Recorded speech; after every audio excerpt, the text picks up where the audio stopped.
మనము చదువుకునే ఇప్పుడు గవర్నమెంట్ అన్ని సౌకర్యాలు ఇస్తున్నారు, అన్ని చేస్తున్నాము. కానీ మనం మాత్రము వాటిని తుంగలో తొక్కినట్లు సీడిపత్తి వంకని చెప్పేసి ఇది వంకని చెప్పేసి మనం మధ్యలో ఒక 2 నెలల సీడిపత్తి కోసం మన జీవితాలనే నాశనం చేసుకుంటున్నాం.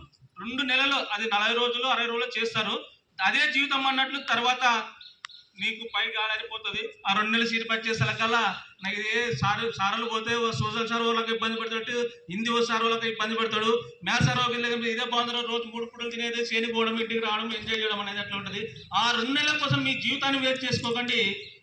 ఆ సీడిపత్తి అంటేనే మీ నాయనలకు నచ్చ చెప్తారో ఏం చెప్తారో మీ జీవితంని నాశనం చేసుకోకుండా బడికి వచ్చి మీ భవిష్యత్తుని తీర్చిదిద్దుకుంటారని నేను ఆశిస్తున్నాను. అలాగే ఇందాకనే సార్ చెప్పినట్లు మాకు ఒక అబ్బాయి ఉండేవాడు. వాడు చనిపోయిన రోజు నుంచి నేను ప్రతి సంవత్సరము మీ స్కూల్కి దాదాపు 2-3 సంవత్సరాలు అయింది అనుకుంటాను. వారి జ్ఞాపకార్థంగా మీకు 10th క్లాస్లో ఫస్ట్ సెకండ్ వచ్చిన వాళ్ళకు ప్రైజ్ మనీ ఇచ్చి మెమెంటోలు ఇచ్చి వాడిని గుర్తు చేసుకుంటున్నాను. కాకపోతే పిల్లలు లేని లోటు ఎలా ఉంటుంది అనేది మీతో, వాడు చదివింటే ఎలా ఉంటాడు, వాడు భవిష్యత్తు ఎలా ఉంటుందని చాలా కళ అన్నాను, కానీ అది తీరలేదు.